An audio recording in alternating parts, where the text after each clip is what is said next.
All right, welcome. Today, we're going to dive into something that is absolutely critical for any company that wants to attract top talent.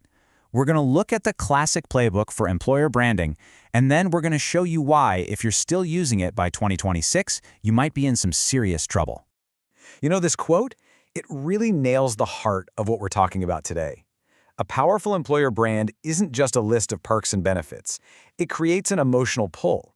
It's the difference between a candidate looking at a job offer and feeling like they found the opportunity of a lifetime.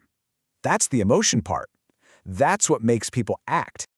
Okay, so here's the game plan for today. First, we'll dig into the brand you already have. Then we'll walk through the classic playbook for building one. And then, this is where it gets fun, we're going to ask if that whole playbook is, totally broken. After that, we'll cover the new rules for getting found and wrap it all up with a modern action plan you can use. All right, let's dive right in. First things first, before we can even talk about building or changing a brand, we've got to talk about the one you already have. And trust me, you have one, whether you've thought about it or not. So what is an employer brand? Well, put simply, it's just your reputation. It's what people, candidates, your own employees, even former employees, think it's really like to work at your company. And here's the kicker, the really important part. This perception exists no matter what. You don't get to opt out. Every single company has an employer brand. So this really boils down to a choice, right? On one hand, you can just let your story be written for you, probably by a few angry ex-employees on the internet. Or you can grab the steering wheel and actually tell the story you want to tell. The difference between those two is, well, massive. Okay, so if you decide to take control, how do you actually do it? Well, for decades, the classic playbook has been built on three main pillars. Let's break them down. So the whole thing starts with your EVP, your employee value proposition. That's the big why. Why should someone join your company? And just as important, why should they stay? Then you've got culture. And I don't mean the posters on the wall. I mean the real, actual, what's it like on a Tuesday afternoon vibe. And finally, the candidate experience, because that first impression says everything about your company. And this is where strategy really comes in, because what this shows us is a super important truth. You just can't be everything to everyone. Are you going after the person who wants a higher purpose, who wants to feel like their work matters? Or are you trying to attract the person who's all about the paycheck and the promotions? A generic message attracts nobody. You have to pick your target. Okay, so we've got the classic playbook down, right? Define your EVP, your culture, target your message, sounds solid. But here's where we throw a wrench in the works. Is that traditional thinking really going to cut it in the world we're heading into? Seriously, let's stop and think about this for a second. Is that enough for 2026? Now, don't get me wrong. The basics are still important. A good culture is always going to be a good culture. But the way candidates actually find you and research you, oh man, that world has been flipped completely upside down. And this is where it gets really, really interesting. So let's talk about the first big gap in the old playbook. I like to call it the social media fallacy. The old school thinking was, hey, just post cool pictures of the office on social media and candidates will come running. But let's be real. Relying on your organic social media to bring in applicants, that's a strategy that just doesn't scale. It's great for showing off your culture, sure, but it's not a real engine for attracting talent.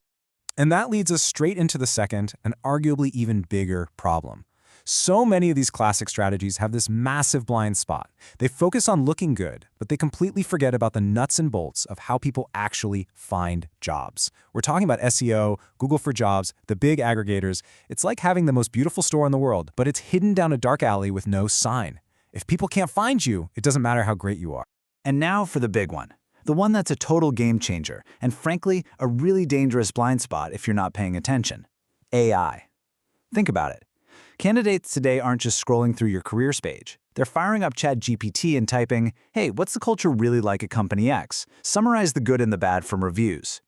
If your brand story isn't out there in a way that these AI tools can easily find, read, and understand, then to this new wave of job seekers, you're basically invisible. Okay, so that brings us to the new rules of the game. The entire focus has to shift. It's not just about looking good anymore. It's about being found. The way to think about it is push versus attraction. The old model was all push. PR, social media ads. That's you trying to push your message out, hoping someone sees it. The new model is all about attraction. It's about being where candidates are already looking. It's about pulling them in because you're showing up in their search results, on Google for Jobs, on the big job sites. And this right here is probably the biggest mindset shift you need to make. Your audience isn't just human anymore. An AI doesn't care about your cool office photos. What it cares about is clear, structured information. It reads your job descriptions, it analyzes the words people use in reviews, it looks for patterns. So your job now is to build a brand presence that an AI can easily scrape and accurately summarize. It has to be able to understand your story. Okay, so what do we do with all this? Let's pull it all together. And look, this isn't about throwing out everything we knew before. It's about taking that classic playbook and upgrading it for the world we live in now. So here's what a modern 4-step action plan really looks like. You absolutely still start with the classics. Step 1, define who you are, your authentic brand. Step 2, figure out who you're trying to attract and build for them. But then you add the new layers. Step 3, you have to optimize for attraction and SEO so people can find you. And step 4, you have to actively manage your AI reputation, making sure those bots are telling the right story about you. That is the whole picture. And that really leaves us with one final, and I think pretty powerful question to ask yourself. When you go back and look at your own company's brand, you have to ask, is your brand just built for human eyes, or is it built for AI? Is it just pretty, or is it findable? Because honestly, the answer to that question is probably going to define who wins the war for talent in 2026 and way, way beyond.